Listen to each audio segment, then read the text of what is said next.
Welcome to Sasi media. இன்றைக்கி இந்த வீடியோவில் பிக் பாஸ் சீசன் 9 தமிழில் என்னென்ன விஷயங்கள்லாம் இப்போ நடக்க போகுது அப்படிங்கிறத பற்றின சில அப்டேட்டுகள் வந்திருக்கு.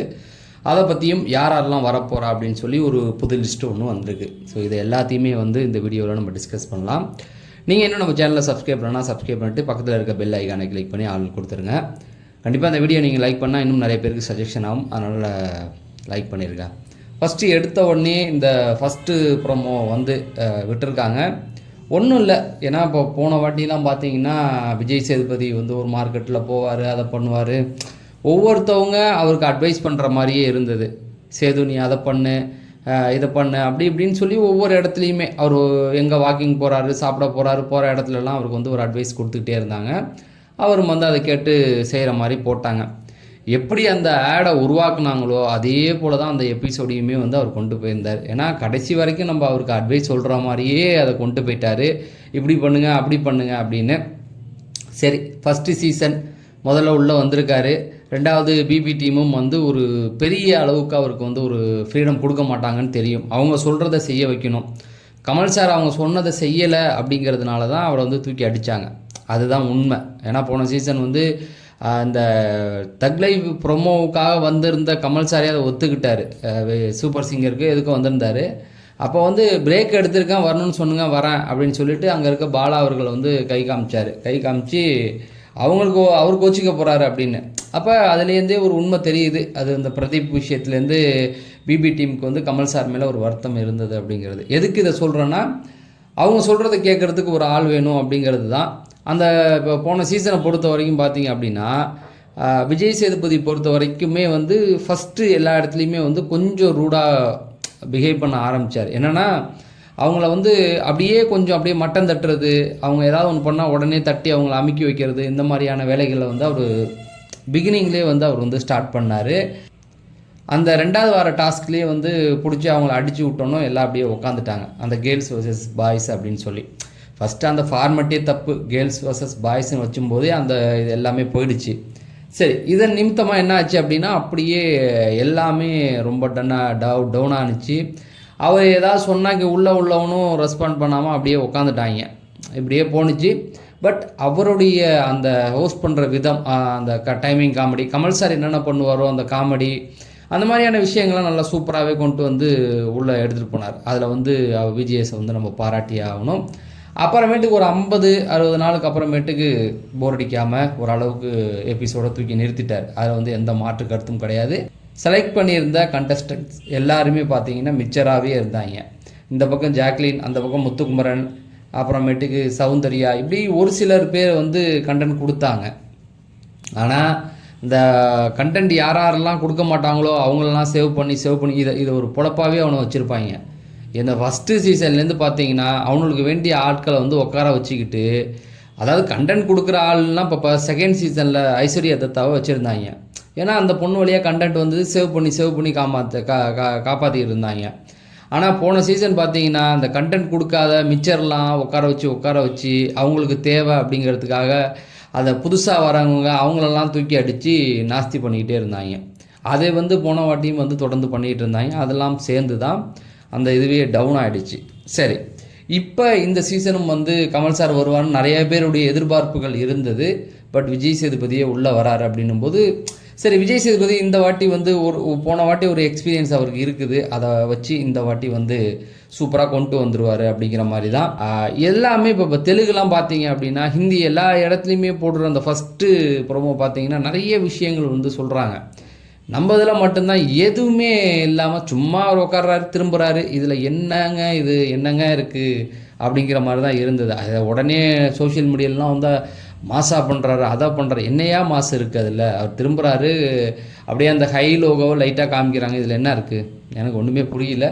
பட் அதில் எந்த மாசும் இல்லை. அந்த ஹை லோகோ இது போட்டாங்கல்ல லோகோ, அதுவும் ஒன்றும் இல்லை, சிம்பிளாக பண்ணுறாங்க. நல்லா தெரிஞ்சு போச்சு. ஸ்பான்சர்ஸ் ரொம்ப கம்மி தான். விஜய் சேதுபதிக்கெலாம் சம்பளம்லாம் கம்மி தான் அப்படிங்கிறது தெரிஞ்சு போச்சு. இப்போ நம்ம அந்த எடுத்துகிட்டு வர லிஸ்ட்டு அப்படின்னு பார்த்தீங்களா, இந்த வாட்டி வரப்போகிறது அவங்களும் விஜய் டிவி ஆர்டிஸ்ட் அப்படிங்கிற மாதிரியே தான் எடுத்துகிட்டு வராங்க. எதுக்கு சொல்கிறேன்னா, ஒரு ஷோ ஆரம்பிக்குது அப்படின்னா அந்த ஷோவுக்கு வந்து கண்டென்ட் ரொம்ப நம்ம என்ன தான் டிஃப்ரெண்ட்டாக யோசித்து கேம்லாம் கொடுத்தாலும் விளையாடுறதுக்கு ஆட்கள் ரெடியாக இருக்கணும். வந்து நம்ம வந்து உட்காந்து நம்ம யாருன்னு இங்கே ஒரு 100 நாள் உட்காந்தா கொஞ்சம் ஃப்ரேம் ஆயிடுவோம், கொஞ்சம் சம்பளம் கிடைக்கிது, அதுக்கப்புறமேட்டுக்கு நான் பேரை அப்படியே காப்பாற்றிட்டு வந்துடணும் அப்படின்னு நினைக்கிற ஆர்டிஸ்ட்டையே வந்து நம்ம உள்ளே ஏன் கூப்பிட்டு வரணுன்றது தான். அவங்களுக்கு தெரிஞ்சவங்க அவங்களெல்லாம் தூக்கி போட்டு சும்மா ஒன்று நடத்துங்க, இதுங்க பார்க்க தான் போகுது. எப்படி இருந்தாலும் நம்ம என்ன சொன்னாலும் இப்போ நம்மளே பிடிக்கல அப்படின்னு சொன்னாலும் 100 நாள் பார்க்காமலாம் இருக்க போகிறோம், பார்த்து தான் ஆக போகிறோம் அப்படிங்கிற அந்த ஒரு மைண்ட் செட்டுக்கு வந்துட்டாங்களான்னு தெரியல. ஏன்னா இப்போ எடுத்திருக்க லிஸ்ட்டுமே வந்து பார்த்திங்கன்னா அப்படி தான் வருது. எல்லாருமே அப்படி வரப்போகிறது கிடையாது, அது வந்து நல்லாவே தெரியும். குறைஞ்சது வந்து நமக்கு எப்போவுமே வந்து இந்த விஜய் டிவி சார்ந்த ஒரு 5 பேராவது கொண்ட உள்ளே இறக்கிடுவாங்க. அதில் வந்து எப்போவுமே அதில் என்ன அந்த 5 பேரையும் வந்து பேரை காப்பாற்றி பத்திரமா வச்சுக்கிட்டு அப்படியே தாங்கன்னு தாங்கிட்டு அதுக்கப்புறமேட்டு அனுப்பி விடுவாங்க. ஆனால் அந்த வெளியிலேருந்து வரவங்க தான் எப்பயுமே பார்த்திங்கன்னா இந்த வெளியாட்கள் சினிமா செலிப்ரிட்டி இப்படி தான் வந்து கண்டென்ட் கொடுப்பாங்க. அதில் வந்து எந்த மாற்று கருத்துமே கிடையாது. ஆனால் அந்த மாதிரி ஆட்களை எடுக்க மாட்டுறாங்க. இப்போ காமன் ஆடியன்ஸு வெளி ஆட்கள் அவங்களாம் எடுத்தால் ஒரு வாய்ப்புக்காக அவங்களாம் இறங்கி விளையாடுவாங்க. எப்படியாவது நம்ம ஜெயிச்சா போதும் அப்படின்னு இருக்கிறவங்களாம் நிறைய பேர் இருக்காங்கல்ல, அவங்களுக்குலாம் ஏன் கொடுக்க மாட்றாங்கன்னு தெரியல. 6வது சீசனில் வந்து எல்லாருமே சொன்னாங்க, மட்டம் தட்டிட்டு இருப்பாங்க, தனலட்சுமி அவங்க வந்து வெளியிலேருந்து வந்தவங்க, நம்மள மாதிரி செலிப்ரிட்டி கிடையாதுன்னு. ஆனால் உண்மையாகவே அந்த எபிசோடில் நிறைய கண்டென்ட், அசீம்க்கு அப்புறமேட்டுக்கு நிறைய கண்டென்ட் கொடுத்தது அவங்க தான். இந்த விக்ரம் வேதா இந்த போட்டி ஒரு பக்கம் போனாலும் இந்த பக்கம் வந்து இந்த ஃபஸ்ட்டு 2வது வாரம் 3வது வாரம் இந்த முதல்ல ஃபைட் எடுத்தது, டாஸ்க்கு விளையாடும் போது ரொம்ப ஸ்பீடாக போனது எல்லாமே பார்த்திங்கன்னா அந்த பொண்ணாக தான் இருக்கும். ஏன்னா அந்த மாதிரி அந்த வாய்ப்பை அவங்க சரியாக பயன்படுத்திக்கணும்னு நினச்சாங்க. ஆனால் இந்த போன சீசன் அப்படியே எடுத்துக்கங்களேன், ஒரு ஆள் கூட அந்த ஒரு சிலர் வந்து இப்போ ராணவெலாம் வந்து வெளியிலேருந்து வந்தவர் தான், முகம் தெரியாத ஆள் தான், அவரெல்லாம் உள்ளே வந்து வைல்ட் கார்டில் வந்து கண்டென்ட் கொடுத்தாரு. நீங்கள் நல்லா பார்த்தா தெரியும். அதே போல் எல்லா சீசன்லேயுமே வந்து நம்ம புதுசாக ஒருத்த ஆளை இறக்கும்போது அவங்களாம் வந்து கண்டென்ட் கொடுத்து அந்த எபிசோடையே தூக்கி நிறுத்துவாங்க. ஆனால் இவனுங்க வந்து திருந்தாமல் சும்மா அந்த அவங்க ஆட்களையே கூட்டு போட்டு அந்த ஃபேவரிசம் பண்ணி இதை பண்ணுறதுனால தான் அந்த பேரே கெட்டு போச்சு. ஆனால் நீங்கள் ஹிந்தி மற்ற ஊர்லலாம் பார்த்தீங்கன்னா வேறு லெவலில் எடுத்துக்கிட்டு இருக்குது. இப்போ தான் ரொம்ப டவுன் ஆகிட்டுருக்கு. சரி, இது ஒரு பக்கம் இருக்கட்டும். ஆனால் எப்போவுமே வந்து ஒரு சீசன் மொக்கையாக போச்சு அப்படின்னா அடுத்த சீசனுடைய ஆட்கள் வந்து ஃபயராக இறக்குவாங்க. ஓரளவுக்கு கண்டென்ட் வர மாதிரி தான் பண்ணுவாங்க. நல்ல அது பார்த்திங்கன்னா ஃபஸ்ட்டு நல்லா போச்சு. அந்த ஃபஸ்ட்டு எபிசோடில் ஃபஸ்ட்டு சீசனில் அடின்னு அடித்தாங்க ஜூலியெல்லாம் வச்சு. செகண்டு அப்படியே வந்தவங்க வந்து 2வது இதில் வந்து அப்படியே எல்லாம் அடங்கிட்டாங்க. ஐஸ்வர்யா தத்தா மட்டுமே கண்டென்ட் கொடுத்துட்ருப்பாங்க அந்த சீசன். அதுக்கப்புறமேட்டுக்கு அந்த 2வது ஃபெயிலியர் தான். 2வது சீசன் ஃபெயிலியர் ஆகிடுச்சு. 3வது சீசன் வந்து ஒன் ஆஃப் த பெஸ்ட்டு. இந்த 8 நடந்திருக்குல்ல, பெஸ்ட்டுன்னா 3 தான் சொல்லுவேன் நான். அந்த 3வது சீசனுக்கு வந்து ஒரு ஆளை வந்து நல்லா இறக்கி அதை ஒரு கமர்ஷியல் பேக்காக கொண்டு போனாங்க. ஆட்டம் பாட்டம் அடிதடி எல்லாத்தையும் சேர்த்து நிறைய யங்ஸ்டர்ஸ் இருந்தனால. சரி, அதுக்கப்புறமேட்டுக்கு 4 தான் தெரியும் வைல்டாக போனது. ஆரிக்கு இருந்த அந்த வின்னர் ஆரிக்கு இருந்த சப்போர்ட் வேறு யாருக்குமே கிடையாது. அது ஆர்கானிக்காக வந்தது. அப்போ அந்த பிஆர் உருட்டுகள்லாம் இல்லாத அந்த காலகட்டங்களில் இந்த வரைக்கும் அந்த சப்போர்ட்டில் யாருக்கு அதிக மாசாக இருந்ததுன்னா ஆரி தான். ஏன்னா வில்லன் அந்த மாதிரி இருந்தார் பாலாஜி. அதுக்கப்புறமேட்டுக்கு அப்படியே விட்டிங்கன்னு வச்சிங்கன்னா 5வது வந்து கொஞ்சம் ஃபெயிலியர் போச்சு. ராஜுபாய் இருந்ததில் அப்படியே காமெடி அப்படின்னு உருட்டுகள் தான் போயிட்டு இருந்தது. ஆனால் அடுத்தது பார்த்திங்கன்னா 6வது விக்ரம் வேதா, அதுவும் வந்து ரொம்ப ஃபயராக போணுச்சு. ஆனால் அதில் வந்து எல்லாமே வந்து இந்த பிஆர் உருட்டுகள் அப்படி இப்படின்னு சேர்ந்தது நிறைய இருந்தது. ஆனாலும் வந்து நிறைய கண்டென்ட் வந்தது. அப்படி தான் போச்சு. 7 வந்து ரொம்ப மாசாக போச்சு. அர்ச்சனா பிரதீப் இவங்கள தாண்டி கமல் சாரே நிறைய கண்டென்ட் கொடுத்தாரு. அப்படியே 8வது வந்து ஒரு ஆள் இந்த ஒரு சீசன் முடிஞ்சிச்சுன்னா அந்த 1 இயரில் வந்து வின்னரை வந்து கொண்டாடிக்கிட்டு இருப்பாங்க. முத்துக்குமார்லாம் இப்போ எங்கே இருக்காருனே தெரியல. ஏதோ என்னென்னா அங்கே இருந்ததில் பெஸ்ட்டு முத்துக்குமரன், அதனால் அவருக்கு கிடச்சிருச்சு. அதுவே வந்து இன்னொருத்தவங்க யாராவது மாசாக ஃபயராக விளாண்டுருந்தாங்கன்னா அவங்களுக்கும் கிடச்சிருக்கும். 2வது சௌந்தர்யா இருந்தாங்க, அவங்க பிஆர் உருட்டுன்னு அவங்களே ஒத்துக்கிட்டாங்க.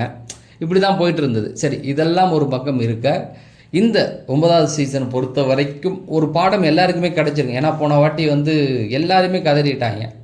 அதனால் இந்த வாட்டி டீம் வந்து கொஞ்சம் கேர்ஃபுல்லாக அவங்க ஆட்களே செலக்ட் பண்ணாலும் நீ உள்ளே போய் கண்டென்ட் கொடுப்பியா, விளையாடுவியா, இந்த மாதிரியான விஷயங்களை வச்சு தான் செலக்ட் பண்ணியிருப்பாங்கன்ற ஒரு நம்பிக்கை இருக்குது. ஸோ அதை வந்து அவங்க நிறைவேற்றுவாங்க. அதை தொடர்ந்து நம்ம வந்து அப்டேட்டாக கொடுத்துக்கிட்டு இருப்போம். நீங்கள் இப்போ பார்த்துக்கிட்டு இருக்கும்போது அந்த லைக் பட்டனை அப்படியே தட்டி விடுங்க. நீங்கள் தட்டி விட்டால் இன்னும் நிறைய பேருக்கு இந்த வீடியோ போய் சேரும். நீங்கள் நம்ம சேனலை சப்ஸ்கிரைப் பண்ணாமல் பார்த்தீங்கன்னா அப்படியே சப்ஸ்கிரைப் பண்ணிடுங்க.